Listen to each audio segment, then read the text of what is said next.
We need you. We need you. We need you.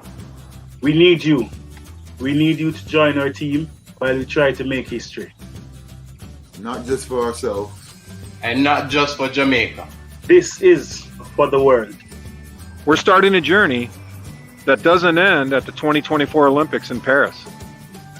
We're starting a journey that begins there. And we want you on our team. Be a 2024 donor and come along for a great ride. So it's as simple as this. We're looking for 100 elite donors to donate $2,024 and join us on the VIP experience. But if that doesn't fit in your budget, be part of 1,000 people who can give $202.40. Or if you want in at a smaller level, you can join the Jamaica 10K Club and donate $20.24. Just visit our website at jamaicabasketball.org or Venmo at Jamaica-basketball. We're rewriting history, and we want it to include you. We can, we will. We can and we will. We can and we will. We can, we will.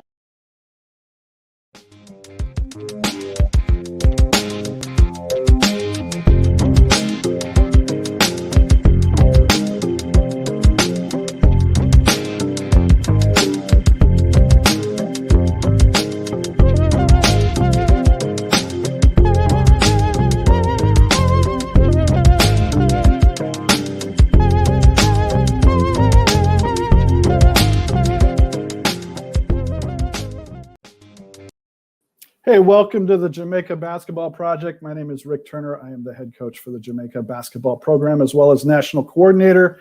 And just super excited to have you join us live on YouTube and Facebook. And if you're checking out a replay, we appreciate you doing that as well. Want to ask you, as always, especially if you're watching this on YouTube, to please subscribe to our channel. We're trying to grow our subscriptions to be in a position to where we can actually start making money off the YouTube channel, which would be pretty great for the program. And speaking of making money, we've just introduced a new team shop. And I've had so many people that have been asking me for Jamaica team gear. We've got great long sleeves and t-shirts and hoodies and hats. And we've just put that together with the help of Logo House and Bill McIntyre, and we've got that up on our website at www.jamaicabasketball.org. And just so many exciting things happening since the last time we talked to you. We spoke a day before the NBA draft and kind of broke it down a little bit about what we thought might happen, and just some really cool things transpired over the course of the last couple of weeks. First of which is that Jamaica's own Nick Richards from the University of Kentucky was drafted in the second round by the New Orleans Pelicans, but was traded that day to the Charlotte Hornets. And he is there with Coach Stan Van Gundy, and bright future and good things ahead for Nick, we hope. And then just a day later, Romaro Gill from Seton Hall, the Big East Defensive Player of the Year and Most Improved Player, was signed to a free agent contract by our pal Quinn Snyder and the Utah Jazz. And so we're crossing our fingers that Romaro is able to make that roster. And if not, we're sure he'll get some time down in the G League and get some opportunities when they present himself. And then, of course, college basketball is kicked off, and our eyes are on so many of the guys that are sprinkled around the country playing college basketball.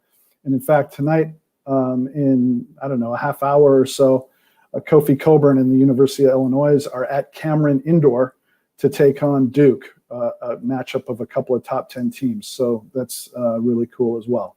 But one of the things I'm most excited about in doing this tonight is I get to talk to a gentleman who I met a number of years ago. I want to say it was about 13 years ago, where I forced myself into a breakfast meeting with him, and we've been friends ever since. And he's been a great mentor to me over the course of the last many years.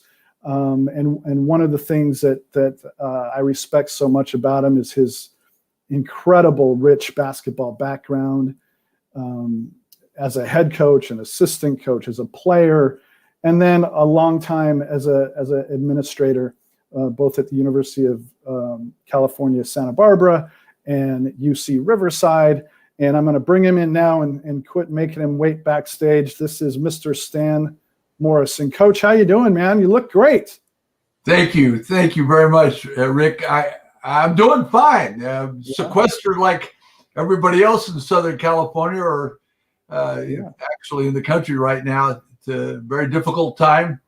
I know in Washington you're experiencing a lot of it, but I'm doing great. Thank you. Good. And I love this. I mean, just in time for the holidays, man. Right? This is your pandemic beard. It's a first for you, I understand. Yeah, well, I waited 81 years to grow a beard, and I was losing the hair on the top of my head, and I figured out where it went. It came out my chin. Oh, that's awesome. Yeah, that's great. Yeah, so it's something to do. You don't have to shave as often, that's for sure. It's easy.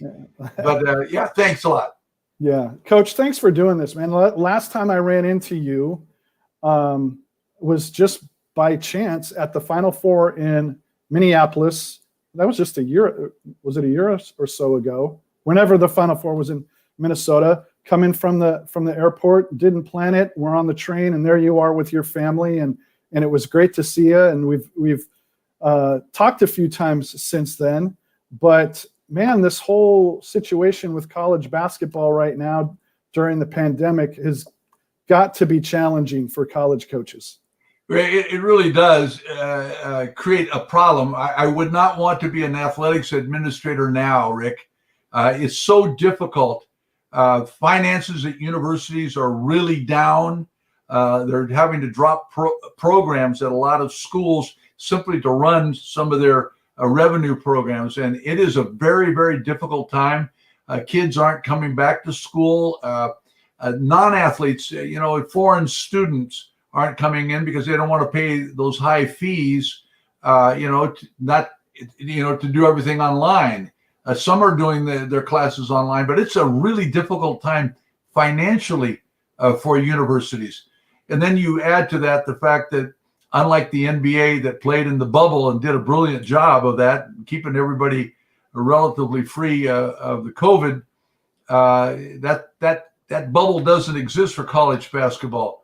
So with so many players and the mobility and more games, I'm just hoping that college basketball can play without having to cancel, like we're seeing many of the football teams now having to cancel. It's a tough time out there.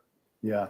Coach, I don't know if you even remember when we met. The first time it was in Riverside. It was at one of your favorite breakfast places. And I felt, when I left that get together with you for the first time, I felt like I had known you for 20 years already. And there were so many questions that I have, and I'm kind of a geeky basketball guy. So if you don't mind, I want to pepper you with some questions about your career and tell me some things about your basketball journey. One of the things that I want to do with this live stream, and we've been pretty much doing it since the pandemic hit back in March, as just a way of kind of letting people know what we're doing, but also just celebrate basketball and people that have had an impact in the sport. And you're certainly one of those, going back to playing for one of the all-time great coaches who maybe not where I am up here in the Northwest, and certainly not down in California, but across the country. Pete Newell as a coach kind of flew under the radar when you talk about the all-time greats, and you had an opportunity to play for him, and I've known his son Tom for many years. What was it like to play for Coach Newell? It was one of the most important things that ever happened to me in my life. I'm from Southern California, and I was much younger than everybody. I was 16 when I went to Berkeley. Nobody knew. They figured it took 20 years to get that tall. But I walked in the door at 6'7", and of course, in those days, you played freshman basketball, and I played for Rennie Herrerius, who was Pete's #1 assistant and a brilliant coach himself. And I remember when we went up for the recruiting trip, Well, I went on the recruiting trip. It was my first plane ride ever. And I'm sure it was white knuckles all the way. And a couple of the guys from the team who are no longer with us picked me up at San Francisco, and we drove across the Bay Bridge. And I was as frightened on the bridge as I was in the airplane. Will this big, long, the Bay Bridge stay up with these cars on it? And we got to Cal and visited, and I was an art and architecture major. They had a wonderful department. I stayed at a fraternity house for the 2 nights there, and met Pete.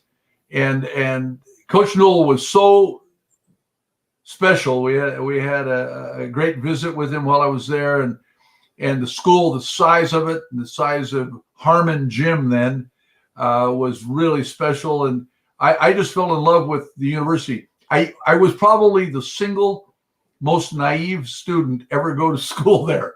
It was not until my sophomore year that I discovered that the school called UCLA was in the same system called the University of California system. I didn't know that. Well, they had 7 or 8 campuses then. They have 10 now. And I didn't know that. I didn't know anything. And but I told my mom and dad I wanted to go to school there. And so I got back. My dad said, I'd like to meet your coach. So that summer, we went up. I had an uncle living in Monterey. We did some fishing in there, had a great time, and drove to Berkeley. And at the Durant Hotel, had breakfast with Pete Newell. And I'll never forget, after the breakfast, and my mom and dad were really concerned because I was very young and going that far away. It was a long way away, North Bay Area from Southern California at the time. And my dad said to me, we got in the car, he said, that is a really good man. I feel better now knowing that he'll be in charge of you. And I wasn't a wild guy. I mean, when I showed up, I had a box with my clothes. That was it. Coach picked me up at the train station and took me to a boarding house. And it was just a wonderful time to get to know him and to have a chance to play for him and to see his incredible knowledge of the game and the way he was with players, the way he was with his staff, the way he was with the student body. There were so many lessons to be learned and garnered from that experience, and I'm forever grateful. He was one of the greatest coaches to ever live. And in fact, in my junior year in the sports arena, we lost to Ohio State. And I was on the bench, and at the other end was a guy named Bob Knight. And Knight said, how in the world did that team get here to this final game for the national championship? And that's what prompted him to become very close to Pete. Years later, I was coaching at USC, and Bob Knight, 8 o'clock in the morning on Sunday morning, almost every Sunday morning, would be on Pete's doorstep with the video of the game he had played the night before, and he'd have some booster would fly him there so he could spend the day. And on several occasions, I would join Pete and Bobby over there, and we'd talk basketball all afternoon. And then that night, he'd fly back for Monday practice. Yeah. Yep. You said the way he was with his players, and obviously from an X's and O's standpoint and a teaching standpoint, he was, great. To use just a word that probably doesn't quite explain it, but how was he with his players? What made him? What was it about the way he coached your team and his teams that made him so beloved? Because there's guys like Bobby Knight that don't maybe have the same sort of feeling. Yeah, he was very direct. If his voice was raised, it was usually he was excited. He allowed you to be somewhat anonymous when a critique was coming within the confines of the team, that it was a message that everyone. He wanted us listening to him when I was one of the big guys, and he wanted us listening when he was talking to the guards, and he wanted the guards to hear what he was saying to the big guys. And we really were in the whole part method of teaching. We would go walk through something. Here's the way I want it. Then you do it at game speed. And then he would add to that when you were in one-on-one and you were live. I mean, it was live. And he didn't, in the preseason, we would all show up in the gym to play, and we didn't play on the main basket. We had 3 side baskets and on both sides of the court, and we had 2 main baskets. So there were 8. He always had us play on the side basket in the middle. And he was allowed to come in and watch. He couldn't coach us, but he was allowed to watch. And he and Coach Rennie, they would be sitting in the first row. The bleachers were submerged underneath there, and he'd be sitting in the first row watching. And he never let us play 5-on-5. He wanted us half court because he knew 5-on-5, the big guys just ran back and forth between the free throw lines, and whoever brought it across the line, the half court line, was going to shoot it. And so he made us play 3-on-3. It was war. I mean, more than war. There were fist fights. I mean, quite often. Yeah. It was absolute war, live action, and you played to 7 baskets, okay? And you only had to win by 1. So if it was 6-6, good luck on getting a shot. And you had to call your own fouls. And if you didn't call it, you're going to get hammered. It was, and what he did, and I've reflected on this so many times and told this story so many times. One of the most important ingredients in play was one that reflected his personality as a player at Loyola Marymount. He once told me if he was a quadriplegic, he could still show you how many points per game he scored. But he was a tough guy. Yeah. He was tough and liked physical contact. And 3-on-3 at the half-court level, it was physical contact. You can imagine if a guard threw to you and went to screen away, and you're defending that wing player, you're live, and you better be able to defend. And when the ball went on the boards, you had better be able to block off on the boards. And in that strategy of not playing full court, we were learning how to play individual fundamentals and things, take care of the ball. And you didn't know who you're going to be playing with. And there was some of the great, it was one of the great things I ever learned about the game. You got to play at the half court, to be able to play and go one-on-one with guys and 2-2 and help each other and switch if necessary and hit the deck for a loose ball, and got your 2 teammates were counting on you and getting a big rebound. I'll tell you a quick story. Please. I'm a freshman, and there was a guy there who was a great quarterback later on, played in the NFL, named Joe Cap. Mm-hmm. One of the toughest guys you're ever going to meet. He was about 6'3", a small forward, maybe 6'2", but tough, a tough guy. And I'm playing against Joe. And somebody took a shot, and I went to rebound, and I was so clumsy. And I tripped and fell and hit Joe in the back, and he went sliding on his knees right up to Coach. And I'm looking for the exit. This guy is a killer, okay? And he jumped to his feet. And he said, "Morrison, that's great. Way to go to the glass." And he whacked me on the arm. He said, "That's the way to go." And Pete just grinned. And I said, "This is a fight without anybody throwing blows. This is physical, tough basketball." And that's the way he wanted it to be. And we had physical, tough guys that didn't look particularly tough or physical, but by virtue of the day-to-day way that every practice, every breakdown drill, 1-on-1, 2-2, 3-3, split court, 4-4, it was live and you were competing and you had better not do anything but go as hard as you possibly could. And so it became part of that's just the way you play. You expect it. I got 9 broken noses. Yeah, I'll bet. For it. And I got it. That's what happens. Yeah. Well, and you could do that. When you're between the lines, you could fight. But then when practice is over and you're in the locker room, or you're out on campus, or what, you can still be friends. You don't have to carry that stuff over. And it's I don't know whether it's the same. Guys can do that. Girls don't. Girls carry it to their grave.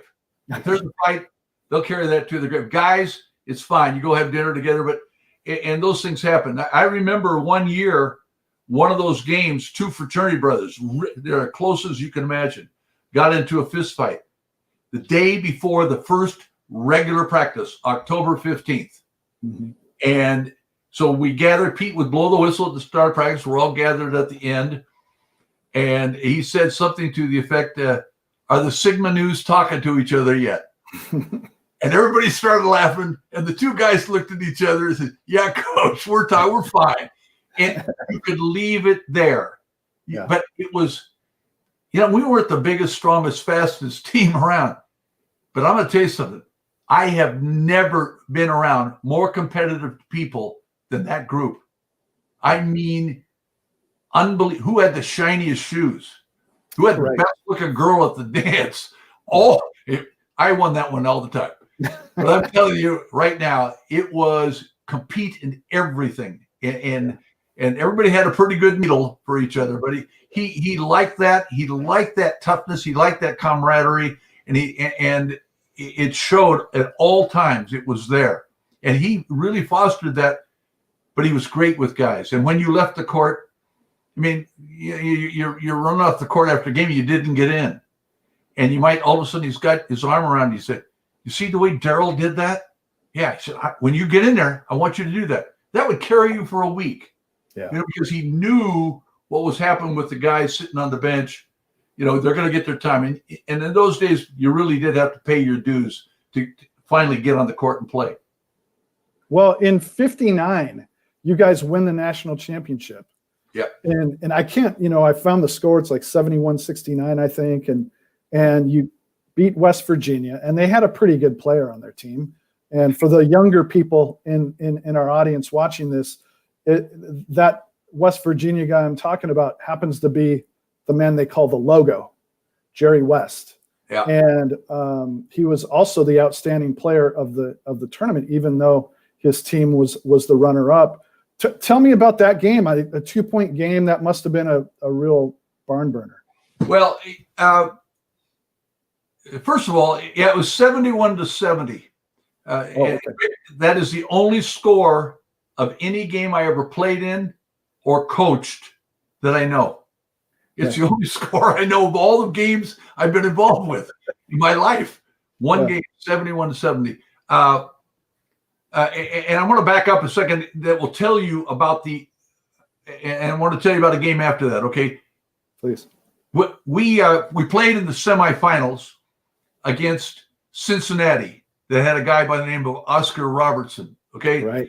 And this is in Freedom Hall in Louisville, Kentucky. And to tell you about the mental toughness of our team, we had a guy named Bob Dalton. Great friend. He's doing well right now. And Bob, we really knew how great West was. Oscar Robertson was. I think he was on the front of Time magazine. He was the National Player of the Year, and just truly a great player. And so it's time now to go out for the jump ball, and everybody shakes hands with everyone else. And Dalton goes up to Oscar and says, "My name's Dalton. What's yours?" and Oscar did a double take because Dalton, a very tough guy, 6'3", 175, so skinny, but a tough guy. And he got in his head, and we defended him like crazy and got to the finals. Now we're going to play against Jerry West. I don't think Dalton did that with West, but I do know that when West and Robertson were later on the 1960 Olympic team, and they were at practice one day, Oscar, coached by Pete Newell. That's right, coached by Pete Newell. And he asked him, "Coach, did that guy really not know my name?" It was still there. Nobody had ever done that. And that Olympic team was truly the first dream team. It had Terry Dischinger and Walt Bellamy, Darrell Imhoff, the All-American off of our team. And in those days, Rick, you had 7 NCAA players and 5 AAU players. And so it was a different composition in those days than what they have today, obviously with the professionals. So we're playing Jerry West. We know how good he is. And in those days, you played Friday, Saturday. You didn't have any time on the court to really prepare on that day off. And it was back and forth. And I mean, teams are going at it. West is just as quick as you can imagine. And Darrell Imhoff tipped one in, and we won, and we celebrated. and all these white guys from California won with the great looking cheerleaders. And we celebrated until about 3 a.m. And at 3 a.m, I changed majors. I said, I want to be in this environment for the rest of my life. So I changed from architecture to physical education so I could be it. Yeah, that's cool. And then the next year you guys get back there, but you fall short against Ohio State, as you mentioned earlier. But Ohio State has a great player who ended up being a great coach as well. Well, yes, Ohio State, of course, Freddie Schaus was there as the head coach. And no, I'm sorry, he wasn't there. Schaus had been at West Virginia, pardon me. I'm forgetting the name of the coach. Well, they had Jerry Lucas, right? Well, they had Lucas, Siegfried, and Havlicek. Yes, and Havlicek. Yeah. Pretty good team right there, and they put it on you guys. Yeah, and in the semifinal on Friday night, Pete, Mr. Nice Guy, said let's have Cal play the second game so all the fans in the Bay Area can get to the game with Friday night traffic and all that. Yeah. And so I think we tipped off at 9:30. Okay, and we were number one in one poll, and Cincinnati and Oscar were number one in the other poll. So everybody thought, well, this is the championship game in the semifinals. And I learned a great deal watching this game and being there and watching my teammates. And I was part of it too. And we won the game. And we had a celebration, an emotional overkill that I learned a lot about as a coach. You can't get your highs too high and your lows too low. And we were drained, absolutely emotionally and physically drained after the game. And we didn't get out of the sports arena because Pete, again, Mr. Nice Guy, he'll wait until the last, high school interviewer is done with him. Yeah. And so he got back to the locker room. And we had a dog pile in the locker room that was insane. I mean, we let it go. We had focused so hard on that game. Yeah. And it was crazy. And we were drained. And so it's time. No box lunches or anything.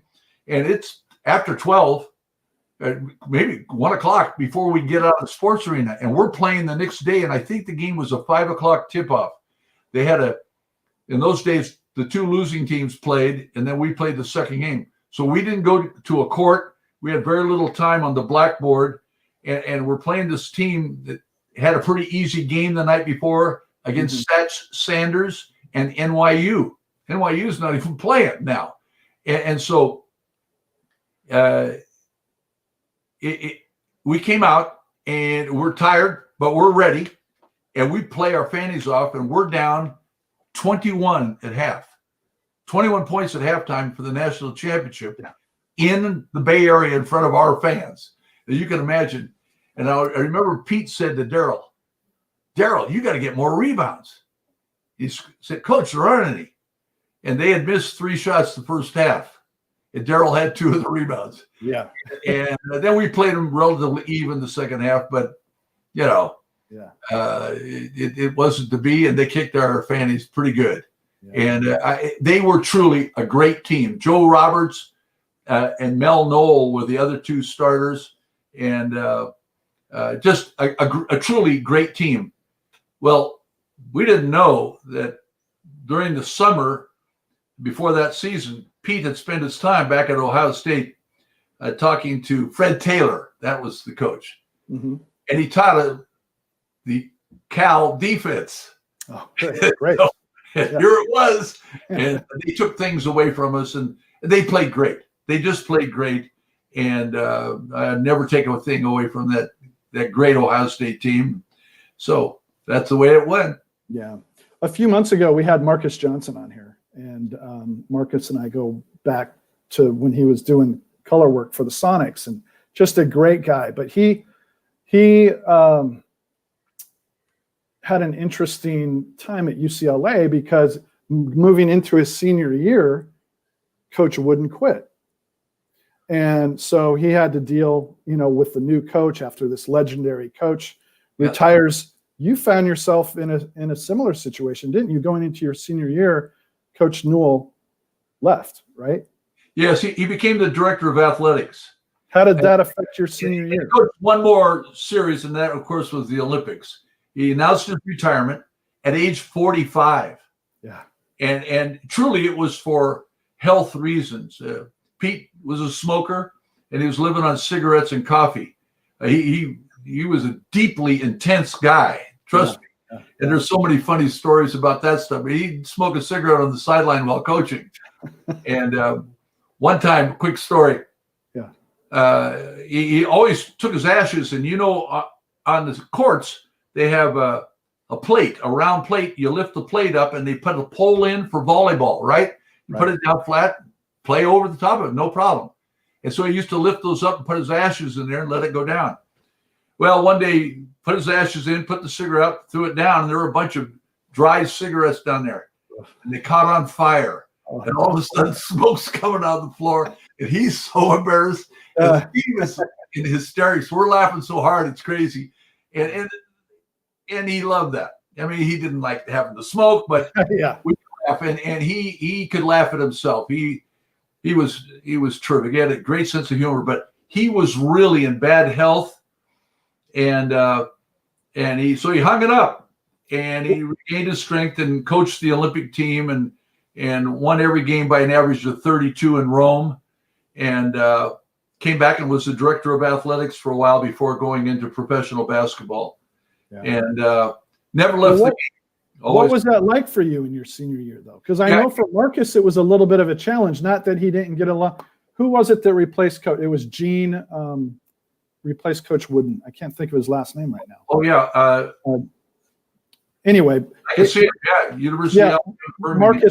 Marcus was telling us that he just had such a difficult, not Marcus, but Coach had such a difficult time, replacing the legend. What was your senior year like? Did you not skip a beat? Was it no problem moving on to the next guy? It was different. It was definitely different. Different personality. Saw the game through a different lens. Was an outstanding coach. It was probably the greatest scout anyone had ever seen. We didn't have video exchange in those days, and you had to go sit in the stands. And one time I made the mistake while the game was going on, going up and sit next to him to say hello or something, and holy cow, I said, we'll have to talk later. And I learned immediately, don't interrupt him. He was a genius. If he told you a guy couldn't go left, trust me, the guy could not go left. And the best anybody ever saw. And he was really a good coach.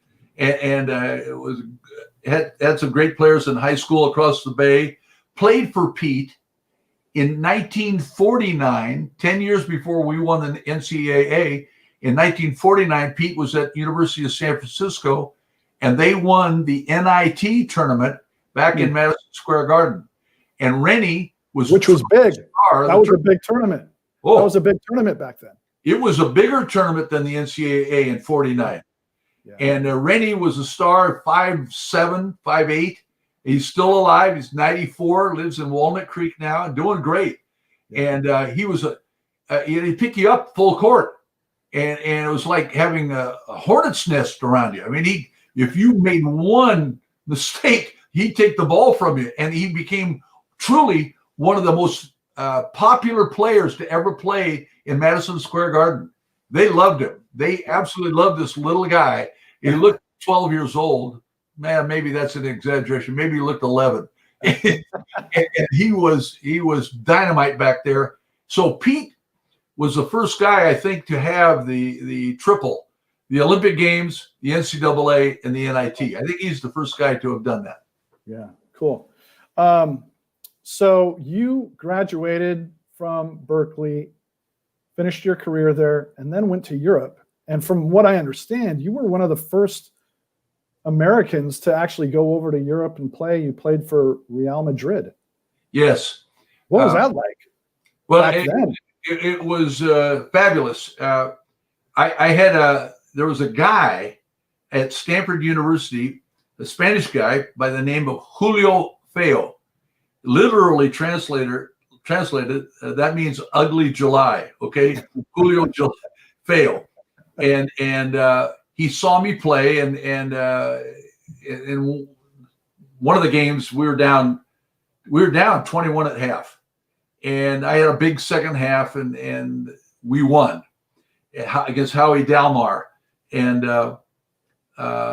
so he made contact with me right after the season was over about the possibility. Now, nobody had ever heard about Americans going to Europe and playing basketball and in professional basketball there, and I'd never heard of Real Madrid. Well, soccer obviously was their most famous sport. And so they said, well, we'd like you to come over. And I said, well, I'm thinking of getting married. And they said, well, bring your wife. And I thought, wow. So we were married August 12th, and August 22nd, we arrived in Madrid, Spain. And I had $100 in my pocket. That's all we had. Didn't know a thing. Neither of us had ever been out of the country. And I didn't realize I was going to play basketball for the richest sports club in the world. If you were a great track person, you were part of Real Madrid. If you, obviously, soccer is Estadio Santiago Bernabeu. I just read the other day, I think the stadium held 125,000. Now it's about 81. And while I was there during the time of Francisco Franco, there was never an empty seat. And it was a very difficult political time then. Sure. Franco had allowed Germany to use Spanish soil to move troops and equipment through Spain to North Africa during World War II. And so he was not real popular with the population. And so if you had a party at your apartment or at your home with 10 or more people, you had to let the local police know because they didn't want you talking politics. So the soccer stadium would open up 2 hours before they started, and it would be full in 15 minutes.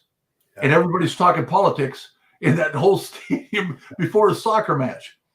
They could. That's where they could get together. Yeah, that's right. And everybody's smoking like crazy, and oh, it was wild. And Real Madrid at the time had a guy by the name of De Stefano, an Argentinian who was the greatest player in the world before Pelé. And Pelé is a Brazilian guy, obviously, and a lot of people know about him. But they were the richest sports club in the world then, and they are still today. It was unbelievable. I wish. How did they pay? What was the money decent? Not for me. There was another American on the team who was paid far better than me. His name was Wayne Hightower. Wayne passed away several years ago. He had followed Wilt Chamberlain to Kansas, and like Wilt, he left a year early to go to Real Madrid. And Wilt, of course, left to go play with the Globetrotters. So he idolized Wilt, and he was truly a great player, and he was paid very well. We were paid okay. We took our cash and put it under the mattress, and we got along fine. We had plenty to eat on, and they took care of our apartment and things. And it was a wonderful first year of married life. It was a wonderful experience. I learned Spanish from my teammates and in the stores, and so I've gone back and given clinics in Spanish-speaking countries, a lot down in Mexico. And certainly I worked with the national team in Spain, and for 2 weeks. 1 week was in a place called Logroño, and another at a place called Logroño and Soria. Were the two places that I gave clinics. And we had a little time in between to go to Pamplona. Had my children with us, 2 little kids. Yeah. And it was great. And then I went on to the University of the Pacific. Yeah. So what you mentioned changing the major from architecture to PE. I imagine you were eyeballing a coaching career. Oh, absolutely. I knew I wanted to coach.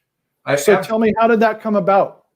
Well, okay. So they asked me to stay in Madrid, and I said, no, I knew I wanted to get back to the States, and I knew I wanted to get going with coaching. And one of the things is at Cal, we had obviously the freshman team, and then you had the varsity, but we also had a group called the Blues, which was kind of the JV team. And a lot of the guys who went on to star on the varsity went through the Blues. And the Blues were used primarily the guys sitting on the bench a lot. I didn't get in a lot of game action, and we would play a JC schedule all on the road.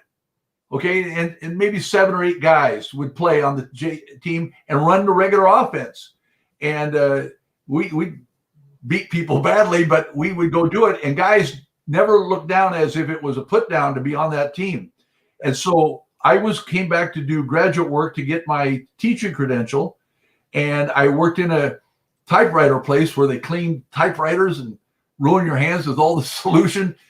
And Pete and Rennie asked me they knew I wanted to go into coaching, and they said, come on and coach the Blues. So I had a chance to do that. I was coaching guys that I'd played with, and I coached guys, some who were older than me, but just to, keep them organized and get going. But what an incredible opportunity it was for me to have hands-on with some guys and coach them, and guys who would listen.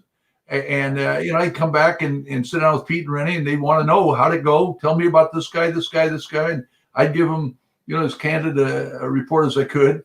I also did a couple of scouting reports for Pete and Rennie, and they were really pleased with my work and said, you got a real shot at it. And so I finished my job, got out of that cleaning of typewriters, finished with the Blues and got my teacher credential. And then I was offered a couple of jobs. One at a community college in the Central Valley. It was in Reedley. It was called Kings Canyon College for a while. And then I went back to Reedley JC. And the other was at El Camino High School in Sacramento. They had a great coach at El Camino before I got there named Dick Edwards, who left the high school job and got the head coaching job at Cal. Mm-hmm. So I thought, wow. Pardon me, he got the head coaching job at University of the Pacific. Oh, okay. Yeah. And took some of his guys and had a great career at Pacific. And then when it was time for him to go to Pacific, I was an assistant at USC, and they got down to 2 guys, and they took the guy with the experience, Dick Edwards. Well, that job opened, and Cedric Dempsey, who went on to be the president of the NCAA, was the athletic director at University Pacific, and he came after me. And so I ended up following Dick Edwards the second time. But I went to Pete. I said, which job do you think I should take, this junior college job or this high school job? He said, you need to take the high school job. You don't want to be coaching guys older than yourselves. So you're going to be 21, 22 there at El Camino High. You need to be coaching those 18-year-olds. And so I went and did that, and it was the right thing to do. And, I'll never forget this. Pete said really an interesting thing to me. He came to one of my early games and sat in the stands and watched me coaching. And we won. And I was busting my buttons. I was so proud. And he said something to me. And here I am 60 years later telling you this. He said, Stan, just remember this. You get more bees with honey than you do with vinegar. And I never forgot it. That, you get a lot more done with compliments than you do chewing on a guy. Well, at that time, I was so young, enthusiastic. I coached every pass, every bounce of the ball, every cut. I was coaching it like crazy. And it was his way to say, back off a little bit and just take a good look, let them go. And I never forgot it. And he was a wonderful, wonderful mentor. He followed my teams. He was really an exceptional guy, and he was kind of a surrogate father. I lost my father when he was 46, and Pete was, and I was excited. I knew I had really matured when I could buy a car without asking Pete what he thought. So I finally broke loose a little bit, but he was so instrumental, so important in so many things, and we maintained that association for years and years. Even when he was in retirement in the Del Mar, Rancho Santa Fe area and lived at Morgan Run, and we would have our reunions. He still was mentoring, and when I got on the basketball committee, he really mentored beautifully, and I'll never forget that. It's funny you mentioned that about the honey vinegar thing, because I was actually going to ask you that question kind of in a different way, but as I think back on my first few years as a head coach, it was kind of the same, you know, and I feel like, you know, through experience and confidence, I guess, you don't have to carry on that same way. You don't have to prove to the rest of the gym that you know what you're talking about, or prove to your team that you know what you're talking about. And I think that's how, for me, I can identify young coaches right off the bat is their hyper level, you know, their anger level, that, you know, they go from, you know, 1 to 100 so quickly. Yes. Yeah, that's a great call. A lot of coaches think you need to do that. And Pete was very, very incredibly civil, and his way of mentoring you, of sending a message to you, was to have you in a game. If you screwed up on the court and did something really dumb, he'd just come on over and sit next to me for a while, you know, and he used the bench that way, you know. And so you want to stay out, you're going to be really concentrating on making the right decision. And decision making, you know, was such a critical part of the way we played. There was no shot clock, and we could put you to sleep now. We could run motion and continuity forever. And a lot of things, you know, in the game today, I know you know what the flex offense is. That was our delay game, and we're going for layups. And instead of setting the screen for the baseline cut at the you know, on the second lane position on the lane from the backboard, right, we set the screen at the elbow. Right. So guys would cut from the wing over the top and down the lane. And if you got a piece of that guy on that, you're getting a pass right down the lane for a layup. So he elevated the defense away from the basket to run it. And so his thought processes that he gave to us were about thinking the game and understanding the game, and understanding the nuances of the game. And if a guy goes to one place, then fake in that direction and go the other way, you know. And he was a strong disciplinarian in terms of execution. You know, you didn't just make a pass, but you made a pass to the outside shoulder to the hand target. You're not going to throw it to some guy's knee. And feeding the post to the lead hand and things like that, where all those little things added up so much, and blocking off on the boards and really getting into people, you know, and defensively steering the ball. Quick one. Yeah. So you heard that we talked about the Jerry West game, and we won 71-70. Mm-hmm. The next year, in the finals of the Los Angeles Classic, Cal played West Virginia again. Mm-hmm. In the semifinals of that tournament, we're down, I think it was 9 points with less than a minute to go, playing USC in USC's home court, the sports arena. And we managed to tie it and win it in overtime, okay? Mm-hmm.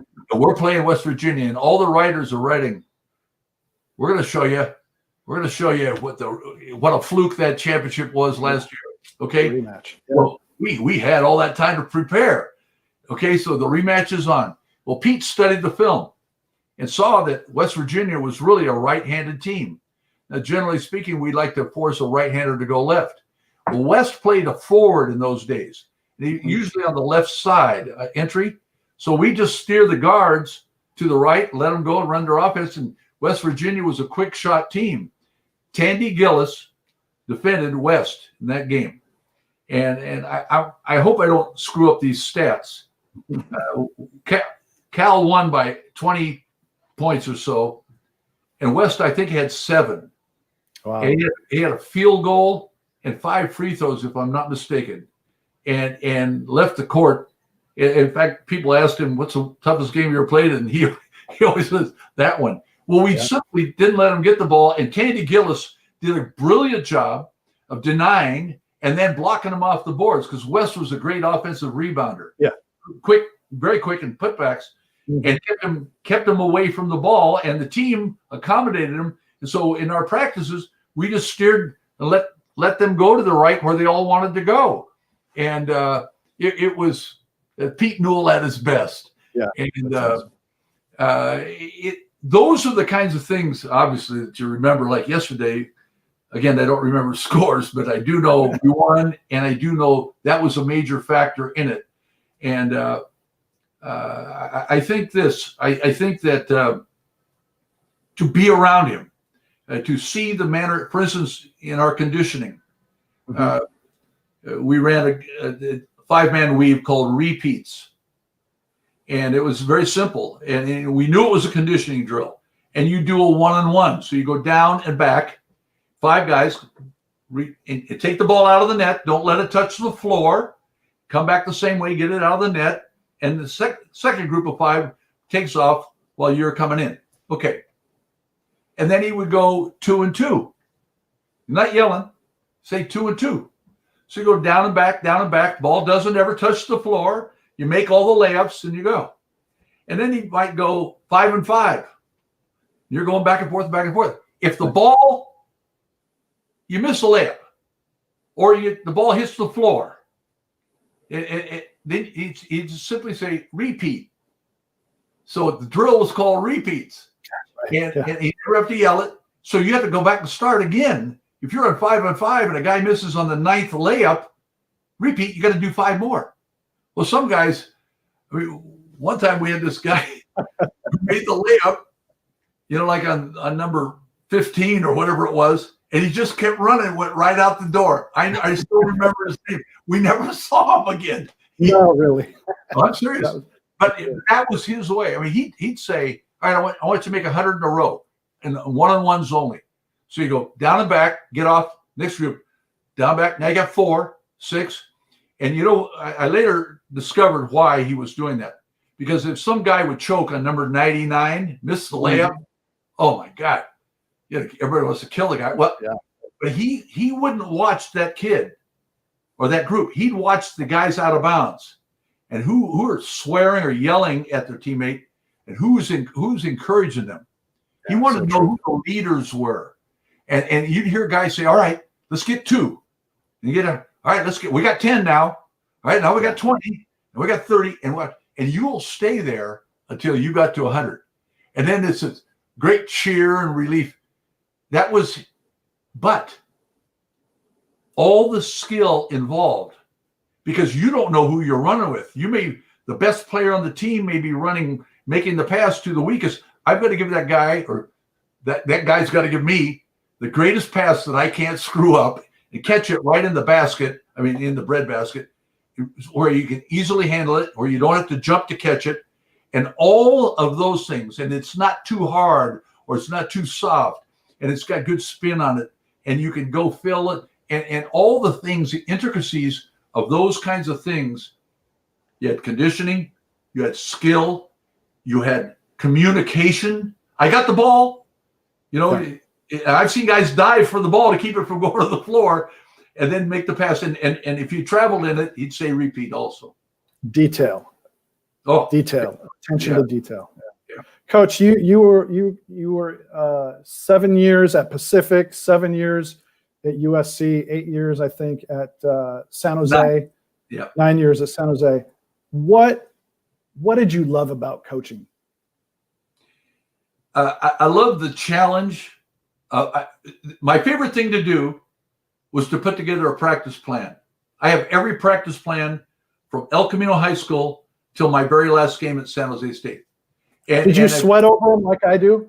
Like I put a practice plan together. It takes me forever. It's got to be perfect, and I spend so much time on it. I did. It would take me 3 hours the night before, and I would sit down on my couch and have my soda and maybe the tea. But I would handwrite it. I never ran it. I never typed them. I wanted a handwritten, and I had notes. Like we have a 3-on-3 drill. I never have 3 starters on the same group of 3. I would never have 3 black guys on the same group or 3 white guys. I would always integrating the best with the weakest, freshmen, sophomores with juniors and seniors, integrating by class, by ethnicity, by size. Sometimes I'd have 3 small guys going against 3 big guys in these drills. So people would know, and they would learn to lean on each other. And they were building a team on that 3-on-3 drill. And they're going to be out there for a while defensively, and we're going to get a new 3. I had those things there, and we would have a staff meeting the next day for 2 hours and discuss that. One of the most important things also is the language of teaching. Some guys set a pick. Some guys set a screen. Some guys set a block. I wanted my staff to have the same vocabulary. I wanted the player. I didn't want to confuse the players. And so I wanted the team, all the players and the staff to have the same vocabulary.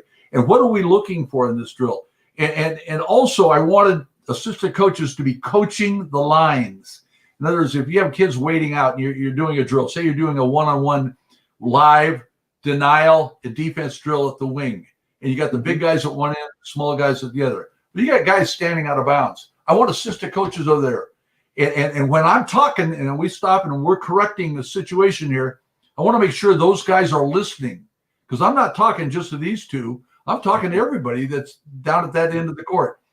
Those kinds of things. And I want my assistant coaches really involved in that regard. A lot of times we would have breakdown drills and go to 4 baskets, and I would stand mid-court, and my staff would each have a basket. And I could jump in here, jump in there. But I wanted to hear the same language. And so we would break down the practice plan in minutia. I mean, and we kept to it. And if I had, give you an example, we had a drill called bear hug. And it's 45 seconds on and then you're off. Groups of 3 that would run to a basket. They all knew. So I blew the whistle and I say, bear hug, you got 5 seconds to get there, or we're going to get into some running lines. Nobody wants to run lines. And so they get there and they get into it. And it's a simple post-defense drill. I don't care if you're a point guard or you're 6'11", you're going to do this every day. And it's physical and tough. And we change things. It's about fronting the post and then blocking up. Okay. And there are verbal commands. So 2 guys are on the court and one's out of bounds. And the guy out of bounds is giving the commands. Balls on top, balls on the side, balls to the other side. So you got to hustle over and deny the ball. 45 seconds on, 45. Well, we had some drills for 5 minutes long, some 7 minutes. If it's going terrible, I would never say, with the exception of repeats, I would never say, we're going to stay here until we get this right. Yeah. No. After practice, my staff, we'd discuss this. Why did it go wrong? It's because of us. I didn't explain it. I made them get into it too quickly. I didn't thoroughly enough explain what we're trying to get out of this drill. And if we had a bad practice, 100% of the time it was the coach's fault. And so we would come back to it. Instead of staying with it, we get on to the next drill so they could have some success and have some achievement there and keep going. And I stuck to that.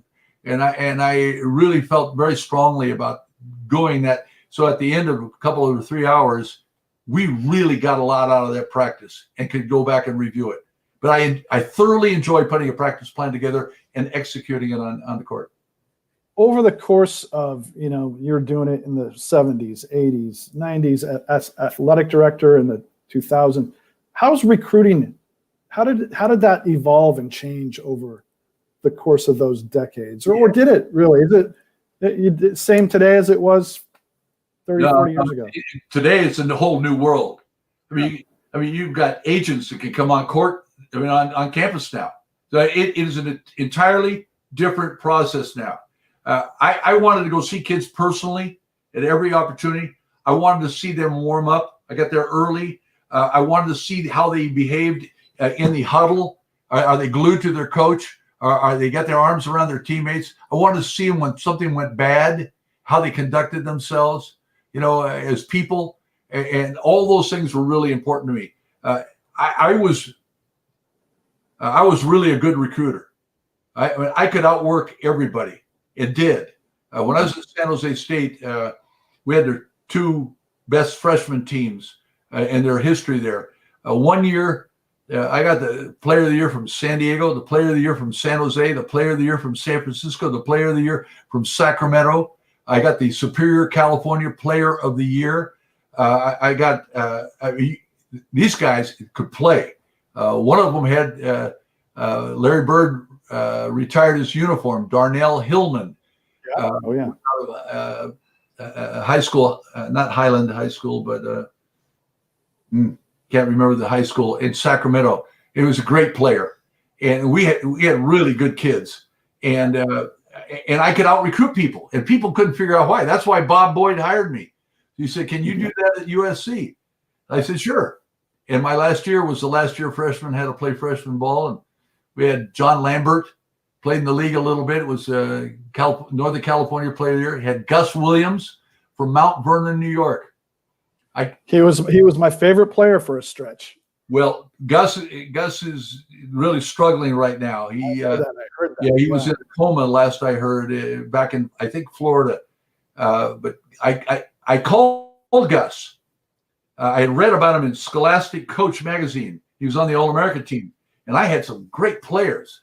I had the second leading scorer, Bill Boyd, was on the team, Biff Burrell, Jeff Reinke, and all these guys, and Carlos Mina, who was the 2A CIF Player of the Year over David Myers out of Central High School. The 6'8" guy could jump up and touch his head on the rim.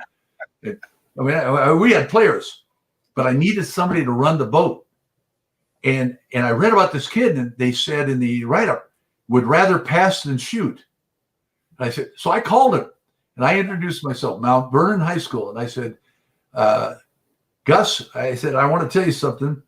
I got guys that you could really take care of. I told him about her. I said, would you like to fly out to Southern California? He said, sure, Coach, I'd love to. So he got off the plane, and I shook his hand and all that. And he said, Coach, I have one question. He said, sure. He said, those palm trees, are they real? I said, yes. He said, where do I sign? And that was it. And Gus signed with us. And I was so proud to be there at the ceremony when USC retired his uniform a couple of years ago at USC. But Gus is struggling right now with some kind of illness, and I don't know what it is. I think he had a stroke. I think someone told me he had a stroke. Yeah, I was 12 years old, and I named my dog after Gus Williams. You call it Gus or Williams? Yep. Gus, yeah. I loved it. Loved Gus Williams. So you kind of, before the Fab Five, I read you had the Fab Four at USC with a pretty special player in Hank Gathers. Well, I did. That was my last year. We had Hank and Bo Kimball, and we had Tommy Lewis, who ended up being the leading scoring freshman in America. And we had Rich Grande, who was the Southern California CIF Player of the Year and was my first sub off the bench. And he was a nice player. I had Larry Friend at the time who was running the boat for us, and he was really good. That was an interesting experience because the year before we were a very senior heavy team with Clayton Olivier and certainly with Wayne Carlander, who ended up being Player of the Year over AC Green at Oregon State. Oh, wow. Yeah. And Wayne was a great college player. And Clayton Olivier was a dynamite guy, had foot problems, one of the best players ever out of Orange County. So those guys graduated. Ronnie Holmes, who's had a son, went to UCLA. Mohammed, and I can't remember his first name. Anyway, he was a great kid and went into the NBA, played for Minnesota for a while. They were terrific players, and had also a couple of other guys who were just dynamite. So in either case, Hank and Bo were really interesting guys from Philadelphia. And Bo in high school was not very inspired academically. And a lot of people got off of him for that reason. And I had a conversation with Mr. Maglioka, the principal at the school. And I was on the phone all the time, staying after Hank academically. Mm-hmm. And Lucille, his mom, really liked that a great deal. And he was a special talent, special guy, struggled with free throws. And in fact, got to the point that he shot them left-handed because they were mechanical that way. And that's why Bo obviously honored him after he passed away by shooting it. I was there when he did it the first time. It was one of the most emotional things I've ever seen. They were terrific kids, but we were very young and going to take our lumps. And you got the Bo Kimball free throw right here. I can see it on the stream. And I was right there. And I'll tell you something. I looked around and I saw people crying and I saw people sobbing when they saw this tribute free throw. And there it goes. Yeah, the place. It was an amazing moment. Amazing moment. And such a heartbreaking story. You know, it's interesting.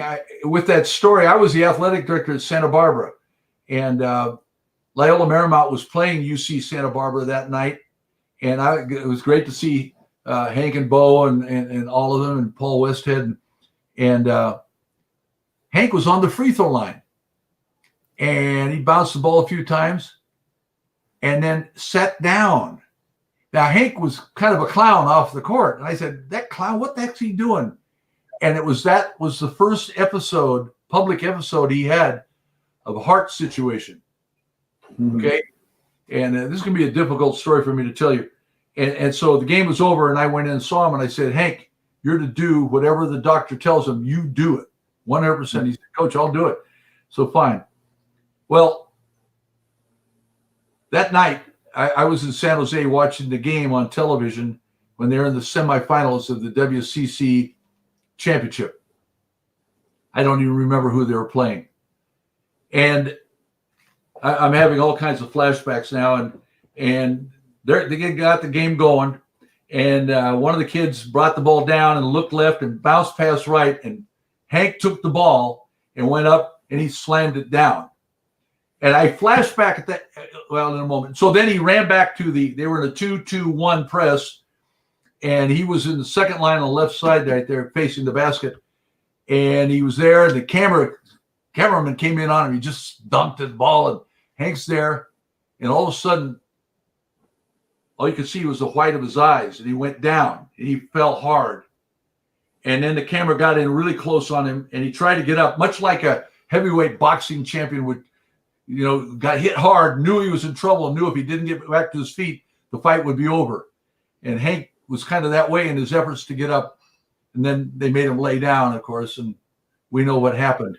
But what I flashed back on while I was waiting to hear from David Spencer, my assistant coach who recruited, it was heavy recruitment there in Philadelphia.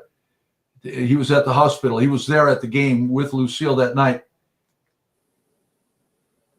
I remember, you're telling your players how hard you go to the basket. When you're going to the basket on the break, how strongly you are committed to going hard to that basket. And then, as a lot of coaches say, laid it off the glass soft enough to dent a pillow. Right? That's my high school coach. That's the way he told me, John Kane. And Hank hammered it down. I said, but I was talking to that team, that young USC team, and I said, you go. And wouldn't it be great if this is the last thing you ever do to leave this earth knowing that you made your last basket? And he was able to do that. Yeah. I said that to him. Oh, what a story. Wow. So, I appreciate you telling that story, Coach. I mean, I knew I had no idea you had a relationship with him until I was reading up on it. And we're great friends. And I want to tell you one more on Hank, if I may. He had a great ear for music, could imitate music like you couldn't believe. In fact, one time we had a meeting, and the door was open about 2 inches, and I was down the hall. and I came to the meeting, and I could hear his voice, and he was at the board imitating Morrison, and he was really good, you know. And so I went in, and all the guys laughed, and he laughed, and fine, and it was good. But he had a great ear, and there was a course that was very popular at USC at the time that they had put together in 1980 for the Olympic Games in Moscow, and it was conversational Russian, and they kept the course because it was so popular. And SC had so many athletes in all sports on the Olympic teams every year they do, and so Hank took this class, and he and I don't know who else was there, but he could speak Russian. Yeah. It was the darndest thing, and it was a great accent. So anyway, and this is the era, by the way, of the boombox, and he was always walking around with the boombox. So anyway. After he passed away, there was a letter to the editor in the Los Angeles Times, and it was from the professor of that conversational class. And she said, I was really tough on guys. You know, I mean, we had mandatory study tables Sunday through Thursday nights, 3 hours. No girls, no TV, no cell phones, okay? And I mean, you're studying. And so Hank, and if I found out you didn't go to class, you didn't get to practice. And if you don't practice, you don't play. So he never missed class. And I made him sit up front. So he'd walk in every day. The teacher wrote this thing. She said, and every day he would come in and gently put his fist down on the desk and said, I'm here to learn. And he'd sit in his seat. And he was great. And it was conversational. So he got to show off his, you know, he had the inflections and the nuances of the language, and he was just terrific. And she said, I want to tell you about him. He said, she talked about his personality, talked about his presence in the classroom, talked about how seriously he took the course and how much he enjoyed the class and enjoyed life. It was one of the nicest things I ever read that someone wrote about someone else outside of the context that we all knew someone. And we all knew that this guy was a pole vaulter, but you didn't know about the guy going to the hospital on weekends. And Hank, we didn't know about him in the classroom. And this teacher, this professor, did a brilliant job, as you would hope a professor would, and delivered a different look at him. And then, of course, we went, they had about 6,500 people at the service for him in the gym there. One of the toughest times any of us have ever had. And then I got to go out. I got a phone call or read in the paper. They put a statue there of Hank on the campus right by the gym. And I went to that. I have photographs of that. And they have a beautiful kind of framed area with the, and it's a great piece of sculpture. A beautiful one. Looks like him. And they have the names of players around it. It was a great day. And I got a chance to talk to Paul Westhead again, and he was there. And their athletic director did a wonderful job at LMU. And I'm so very impressed and thrilled that they have that kind of tribute to such a special guy in the house that Hank built. That's cool. What it says on the wall inside. Thanks for telling that story, Coach. Because, you know, I think a lot of times, you know, players think that once they're done playing basketball, they're you know, it's over for them. They're not getting the accolades or people are going to forget, you know. And I think it's important to remember people that are special like that, and to hear stories that aren't just about great dunks and the things that he does on the basketball court. I think that's important because these guys have impacts that go beyond basketball. They're larger than basketball. Yeah. You know, I'll tell you a quick one. You know, LMU played back at LSU when Shaquille was there, and they had Stanley Roberts also, who was about 7'1" or so, and they blocked the first 7 shots that Hank took. They blocked them, and this game kept going. And I remember seeing on TV Shaquille came out of the game and sat down, and the camera came. He moved, and his legs went straight out like he was exhausted. I think Hank went for 42. Oh, I had his first 7 blocked. He was not discouraged by those 7 blocks at all. And it told you about him. If ever God created a warrior to play our sport, Hank Gathers is that guy. He was relentless. Playing hard was never an issue. Yeah. It was the only speed he knew, and he had such great confidence and would find a way. And I think that experience, I later did some work with Shaq and brought up that topic, and he said, Hank Gathers, he just shook his head, never saw anything like it. Never saw a guy who could go that hard, that long in one game. How are you on time? Are you okay? I got a couple more things I want to ask you about. Okay, good. So one of the things that I wanted to talk with you about, I'm switching gears a little bit now, is when you took over as athletic director at UC Riverside, you were bringing them from a Division II program into a Division I program.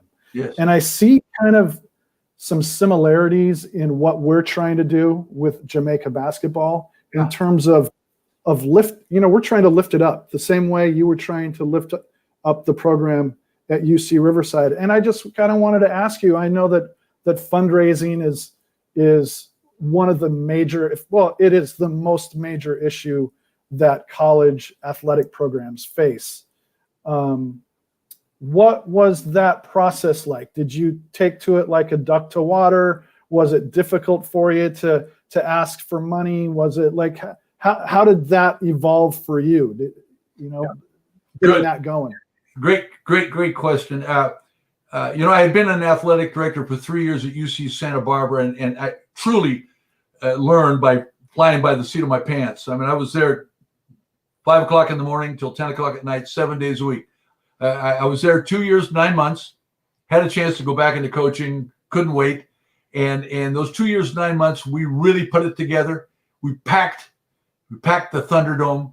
It held 6,200. We get 7,500. You could not see an aisle. You could not see a balcony. It was packed. Brian Shaw was there. Jerry Pym was coaching. We really had it going. We beat Jerry Tarkanian and the Running Rebels twice, home and away.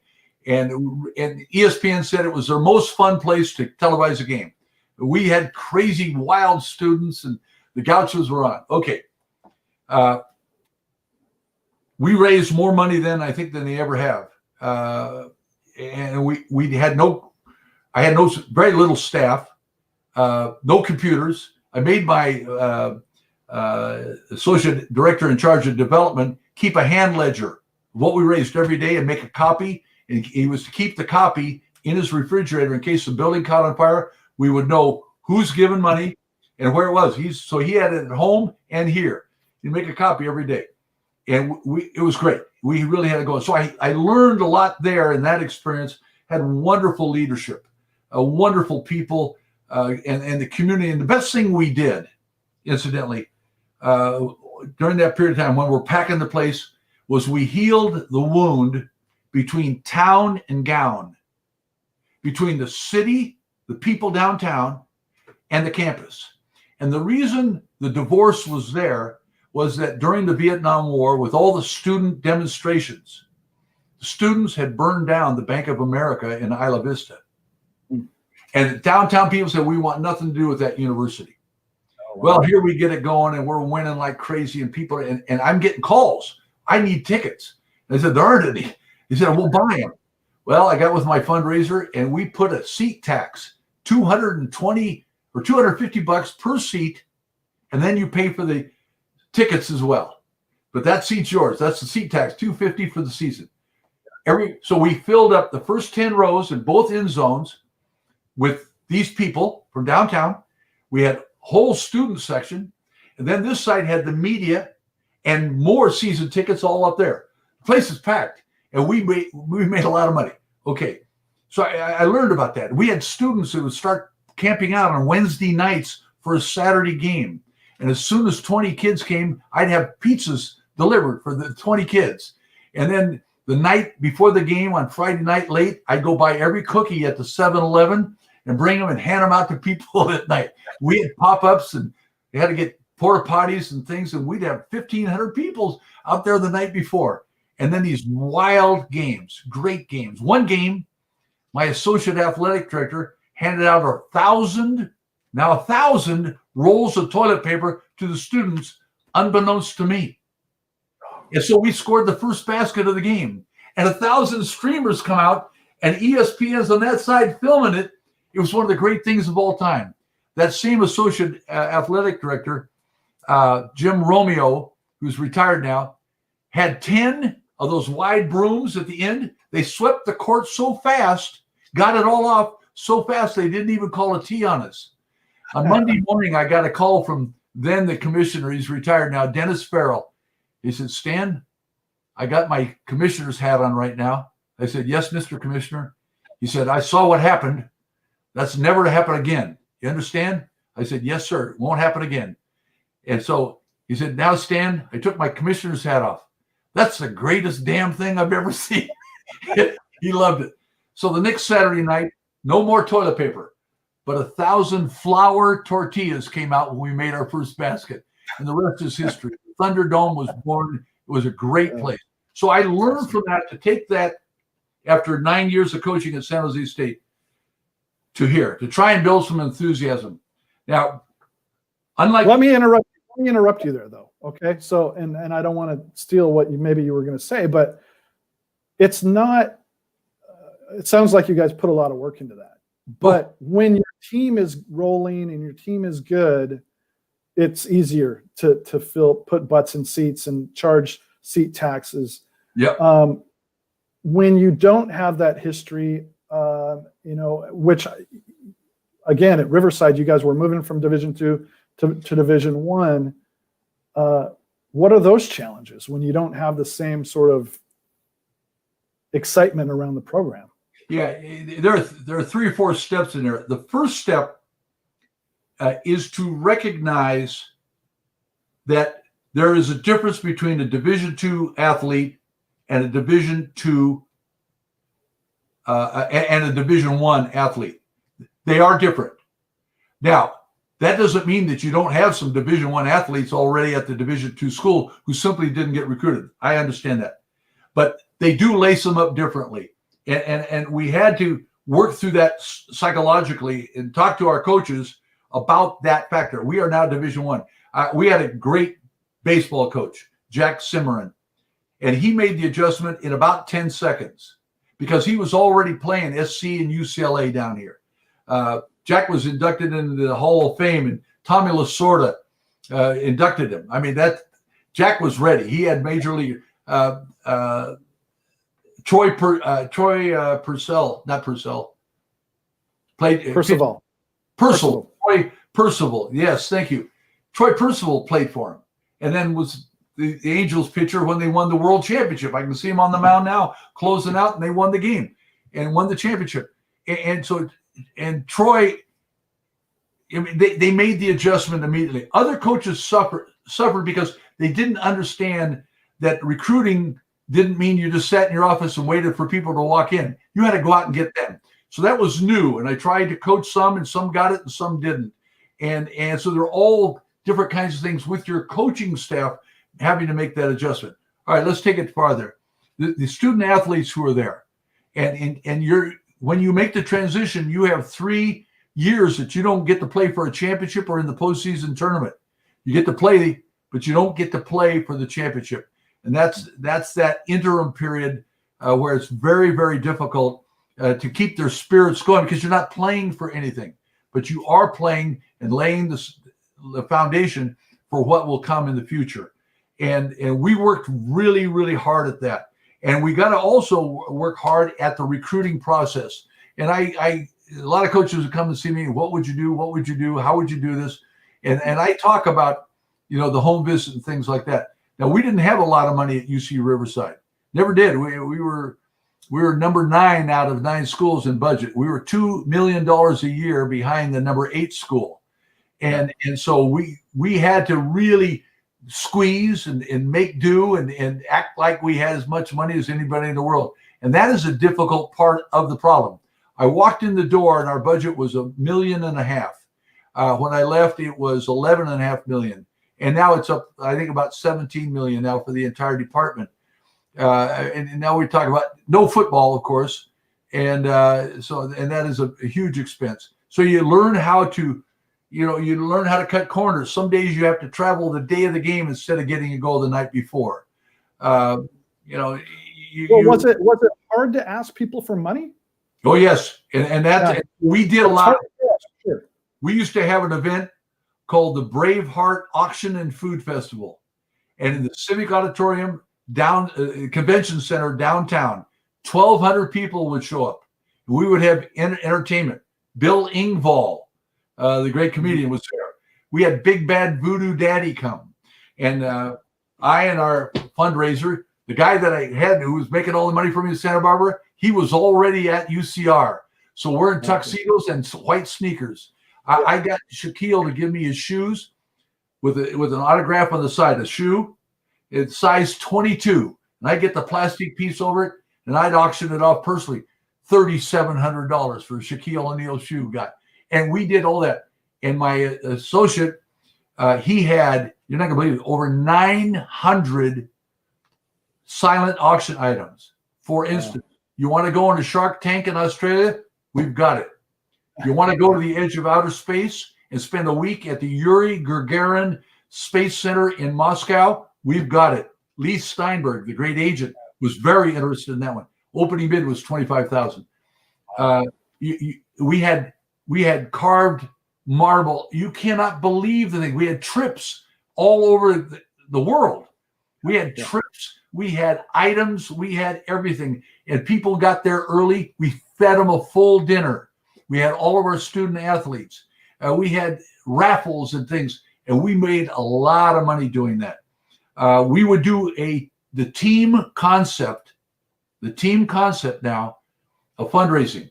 And these teams were not our athletic teams. They were teams of people in our community, 8 or 9 people, and they'd have a goal. And we had a department goal as well. And I bring in speakers every week when we collected the money. I brought in Ronnie Lott, who you don't know this, but Ronnie played basketball for me 1 year at USC. Oh, okay. I didn't know that. He was a dynamite player. We were glad the glass was thick when he shot it, however. But you did not want him guarding you. And he used all 5 fouls. In his book, Sudden Impact, he will tell you that his greatest thrill in sports was starting a basketball game at Pauley Pavilion against the Bruins. And he loved it. I had no idea. That's great. Yeah. And so Ronnie would come in and we would meet downtown at the hotel. It's now the Marriott Hotel downtown. Packed. I mean, packed. And you standing room only, and he'd have all of his Super Bowl rings from playing with Joe Montana and Jerry Rice. And he would pass them around. Everybody got to put on a Super Bowl championship ring. Dead silence. I'm going to do a little Ronnie Lott for you here. And he would say up there, he'd get that look. And he'd say, I didn't play against that guy. I didn't play against that line. I played against the standard I had set for myself in this game of football. And he said, if you have a wide receiver and he goes tiptoeing down and he comes through the middle, I'm going to hit him so hard if he catches the ball, the snot's going to fly out of his head. That's what he said. This audience, they can't believe. And he was so into it. He said that receiver will remember this moment every time he lines up for that play, whether he's playing against the 49ers or not. He'll remember this moment. He was, so we'd have speakers like him. I had Pat Hayden, former All-American, former pro, former Rhodes Scholar come in and speak to our team. So we had various people come in and speak each week. And so these people were raising money in the community, and we did well. And not as well as we wanted, but we had events and things like that to take care of our boosters and to have them honorary assistant coach of the opportunities where we would introduce the starting 5 and our honorary assistant coach on the court. we'd have auctions where women could go and auction off and travel with the team to Hawaii and be with the team the entire time. And there are women in our community. We have a wonderful woman here named Virginia Blumenthal, one of the most prominent defense attorneys in America. And she loved that trip. And they would go in that locker room afterwards and talk to those women and tell them how proud she was to be associated with them. So those kinds of things, a lot of fun, a little ingenuity. And I'm going to tell you something right now. Some of the best fundraisers you have are the kids that play for you. And I saw your promo before we started talking here. Those young men are good. They're really good. And I'll bet they meet the public well. And you could auction off lunch with somebody. You know, we had a great head cheerleader at UC Santa Barbara, a guy named Joe O'Brien. And we auctioned him off one time. We got $3,000 for lunch with Joe O'Brien, the head guy. He was a water polo guy and really a strong, great looking guy. Our challenge is just getting out to people, just busting out of this circle of people that we know personally and reaching people that may have an interest in it, beyond the personal relationship. And we'll do that. We're doing it. This is part of it, right? This every day we're trying to do something to. You bet. Rick, I'll tell you, I do a lot of consulting work, and I do a lot of things on fundraising and teaching people how to make the ask. And we all know where the low-hanging fruit is. We know where the money people are. We know the people are interested. Just remember this: 80% of the population never gets asked. Yeah. And it is tough. So you got to put together an elevator speech. About what I'm on the Jamaican national team, and we're working to go to the Olympic Games and make everyone proud in our nation. Yeah. And we need your help. And those people, when they say no, that means just today it means no. Next week it might be next. But learning how to follow up, and I do a whole presentation on how you do that and the follow-up, and then the follow-up after they've given to you. And the ability to keep touch, because if you don't make contact once every 2 months at a minimum, you'll lose them. You got to start all over. You got to keep them in. They got to know you love them. I'm going to let you go here in a second, but I just got a couple more for you. You mentioned Shaq. You were his personal free throw shooting coach. Yeah. How did that happen, and what was that like? Well, his agent was Leonard Armato. Leonard Armato played for me, walked on that last team at USC, that freshman team, and earned his starting spot as a walk-on. And I went then to UOP, and he said, "Can I come with you?" And I said, "I thought you'd never ask." And he played wonderfully well. Pete Newell loved him. Pete Newell came to see USF against us. I gave the ball to Leonard. We beat him. And he came to our locker room, and he said, "I want to meet this young man." And he said he loved Leonard Armato. Leonard was a terrific beach volleyball guy, so good, in fact, he is the founder of the AVP, the Association of Volleyball Professionals. He started that whole thing. He was the absolute founder of it. And he grew up with Paul Westphal. He learned it so he could go to the basket and those high spin shots off the top of the glass. He learned how to do it. He was a very good player, great guy, and he is my attorney. Okay. And so I mentioned Ronnie a lot earlier. Ronnie was in my office one day to say hello, and I was talking to Leonard, trying to talk him out of going to that awful business of representing guys. And he just stopped by to say hello. Well, the two of them went out and got a soda. And Leonard said, "Let me represent you." Now, he was going to be in the – this is a great story. And so Leonard was going to – and he talked Lott into representing him. And Lott said, "You've never represented anyone." He said, "That means I don't have a stable. You got me 24 hours a day, 7 days a week." So Ronnie liked that, and he went with him. So now Bill Walsh, a friend of mine, is the coach and the general manager, both at the same time. So Leonard's now talking to the general manager, Walsh, and general manager Walsh calls Ronnie and says, "Get yourself a real agent. That guy's a rookie." So Leonard made one of the boldest moves in the history of the business. He went public with the negotiation in the Green Sheet, which is the sports page in the San Francisco Chronicle. Everything he was doing, He told him. Ronnie was the 8th pick in the first round. Kenny Easley out of UCLA was the 5th. They played the same position. Okay. Leonard went public with it and got him more money than Easley got and more bonuses on his contract. You know, all rookie team, all pro, all this, all that. And Ronnie collected on him. So he goes to the Pro Bowl in Hawaii and he gets off the plane and everyone and their uncle wants to meet Leonard Armato. Okay. So that was first one. Then Dale Brown called me one day and he said, tell me about Leonard Armato. And I said, I trust him with my life. He said, that's all I wanted to know. I said, what do you mean, Dale? He said, we're going to go with him. Who's we? Shaquille. Leonard's going to represent him. And the rest is history. And Jerry West has told me that Leonard Armato is the finest agent in the history of the NBA. He represented Jabbar. He got him Brian Shaw. Kevin Johnson went from one guy, and I had coached Kevin on the West team in the National Sports Festival.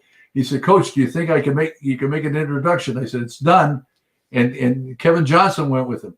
And Leonard had Lisa Leslie with the Sparks, and he married one of the professional beach volleyball gals, one of the most competitive human beings ever. Holly McPeak is his wife. And they have a son, Leonardo. And yeah. Well, you got to tell me though, like. So Leonard, I helped Leonard very quickly. I helped Leonard with his free throw at UOP, and he ended up being free throw champion of the league. And just a little adjustment. You know, he used to bring the ball from his belt. I made him start with here and just wrist it. So with Shaquille, so they're shopping. Leonard and Shaquille are shopping in New York. And they're obviously talking free throws. And Leonard calls me. He said, can you help Shaquille? I said, yes, but he's a different problem. His problem is not psychological. His problem is physical. His problem is his launching point. And so was he with was he at the Lakers or the Magic or where? He was with the Lakers.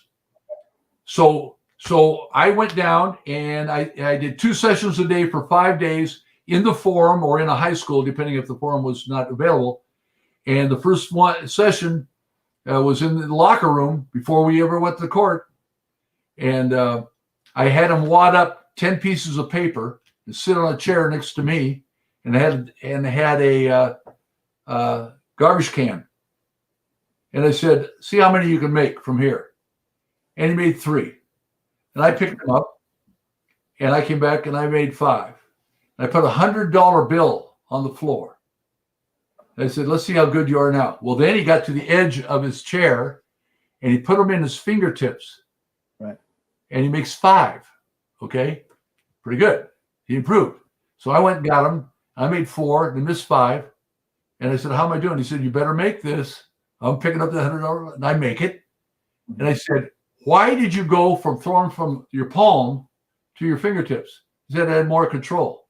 I said, I watched that baseline camera get you when you're at the free throw line. You got the ball in your palm. I said, when your mom checks out an iron to see if it's hot or not, how does she do that? He said, she licks her finger and touches it.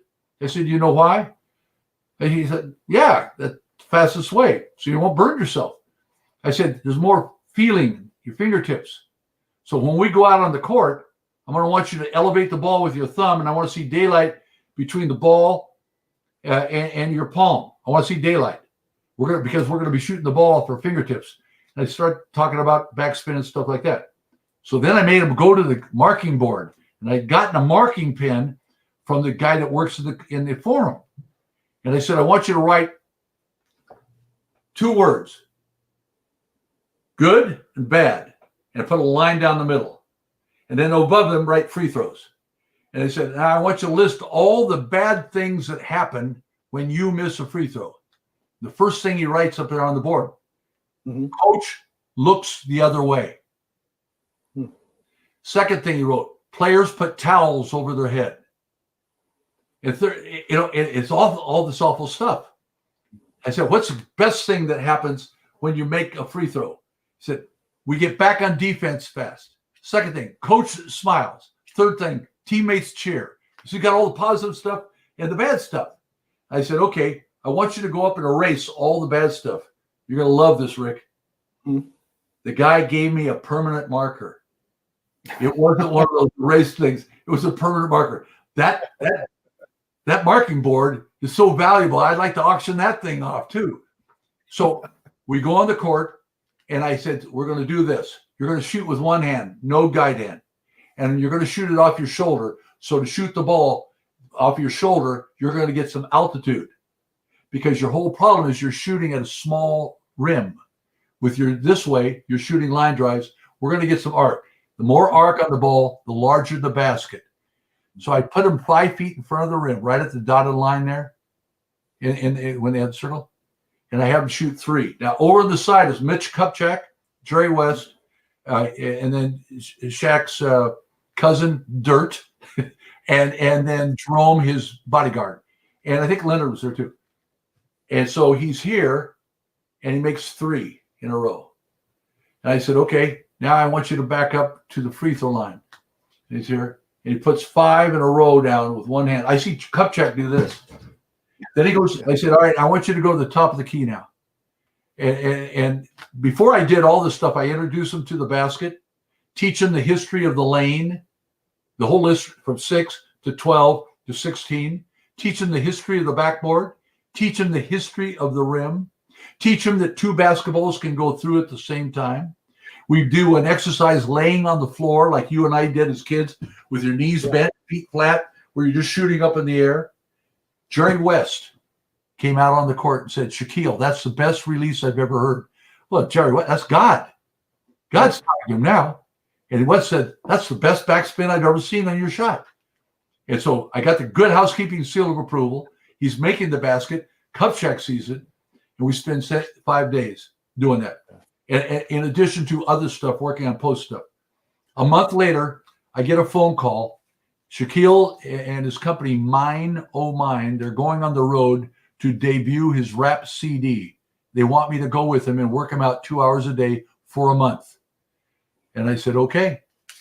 And so private jets, limousines, 5-star hotels, and we have gyms all over the place. Like we have the Reebok place in New York City. Nobody else allowed in. And he shot 150 a day in groups, different groups. And after every 10, he'd come up behind me and look over my shoulder, and I'd have 10 circles there. If he made it, he got an X. If he made it and touched the rim or missed it and touched the rim, a mark on the rim where he's missing. His misses were primarily on the front rim because he was a front rim shooter. So I changed him. You're a back rim shooter. Backspin, if you shoot the ball properly, backspin, if it hits the rim, it'll force it down or into the basket. And he bought it. He bought in. And we did that. And I worked him out, and it looked like he was hosed off from 9 to 11 every day for 2 hours, hard. And then I'd blow a whistle. It's a foul on number 23 White, and you're shooting. You go to the line, I get on the lane, bounce pass to him, and make him go through his routine. He's here. After a month on the road, he's shooting 72%. 72%. I gave him all of the I gave Jerry West all of those stats sheets, show him what was happening with the dates and everything. He saw what was going on. It's great. He plays his first game in the league at Sacramento. Mm-hmm. And he's back to his old way. He's not shooting the way we worked on. So I called West the next day. And I said, Jerry, what's happened? He said, if I had a shotgun, I would have shot him.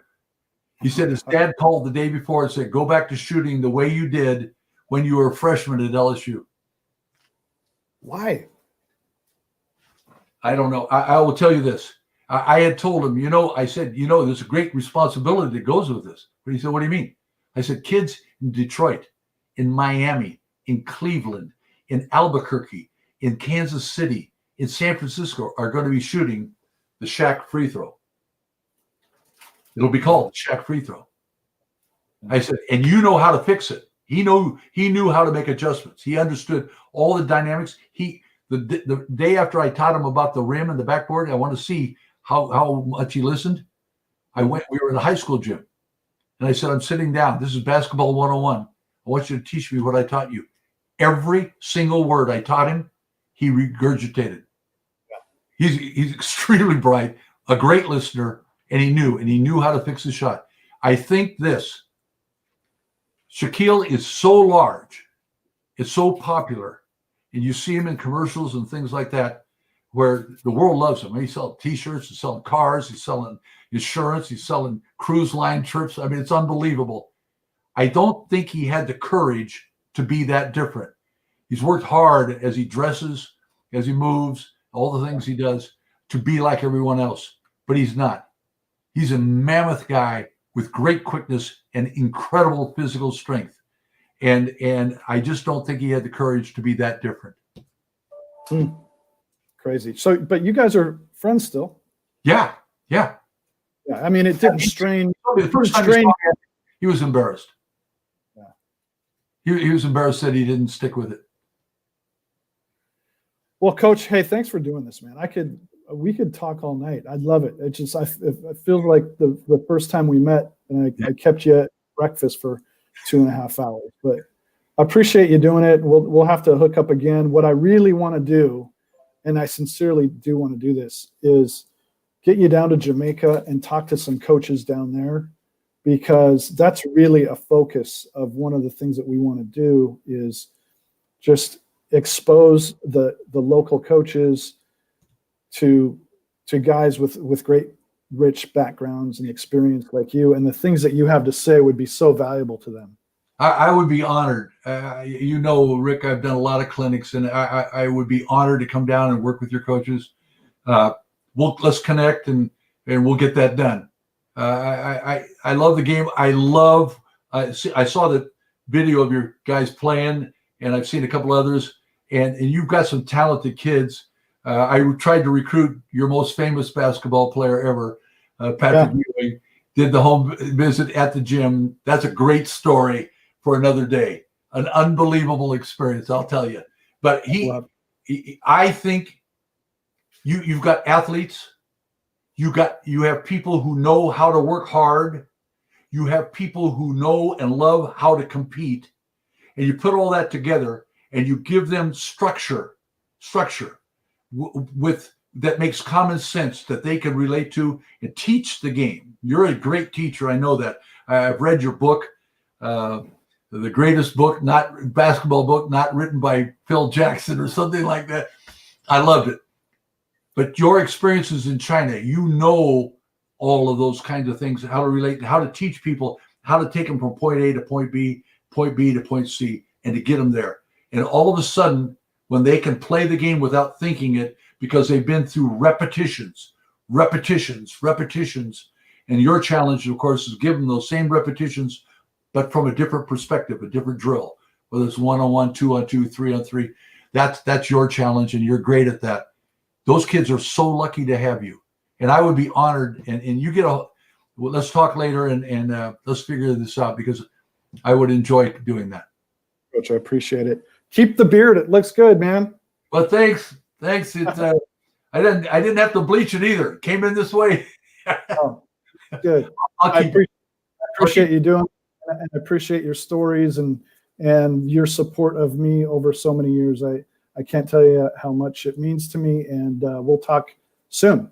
Yeah, you bet. And by the way, I would enjoy also having a chance to meet with some of your townsfolk about fundraising and supporting the program, as well as your coaching staff and even your players, about how they can participate in that process, because you could build some momentum and you'd be stunned at how quickly you can raise the kind of money you're looking for. Thanks, Coach. Appreciate it. Yep. See you next. All right. Stan Morrison. Can't thank him enough for jumping on. Like I said, he could have talked for hours, and the stories that he has over so many years. Hope you enjoyed that. I really did. And I want to remind you again, we've got a team shop open now. You can go to jamaicabasketball.org and click into our team shop and get T-shirts and hoodies and long sleeves and hats. And we'll have more exciting things coming down the pike real soon that we're going to announce. And we'll do another one of these live streams coming up in the next few days. So keep an eye on Facebook and YouTube, and just appreciate the support, and we're going to do it. Paris 2024, and it's going to happen. So keep staying tuned, and we'll see you next time.